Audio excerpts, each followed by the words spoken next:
Digital services mula sa mga dayuhan o foreign provider. May 12% VAT o value-added tax na, alinsunod sa batas sinalagdaan kanina ni Pangulong Marcos. Bukod sa online streaming at digital goods, bubisa ng mga search engine, online marketplace at cloud services. Hindi saklaw ng buwis sa mga serbisyong pang-edukasyon tulad ng online courses at mga webinar. Ayon sa Pangulo, layo ng batas sa maging patas ng pagbubuwis, lalo't dati na rin pinapatawan ng VAT ang mga lokal na digital service provider.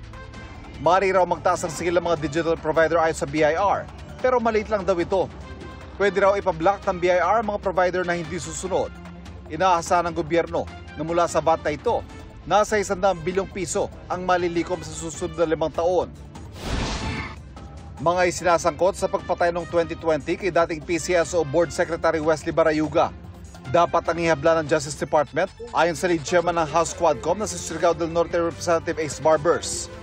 Anya, hindi na dapat hindi matapos ang pagdinig para sampahan ng reklamong murder ang itinurong utak sa pagpatay na sina dating PCSO Chair Royina Garma at dating CIDG Davao Region Director at ngayon Napolcom Commissioner Edelberto Leonardo.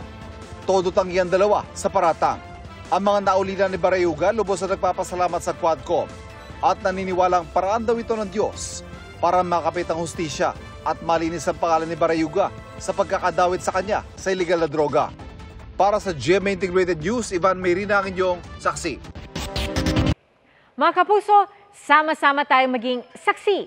Mag-subscribe sa GMA Integrated News sa YouTube at para sa mga kapuso abroad, samahan niyo kami sa GMA Pinoy TV at sa www.gmanews.tv.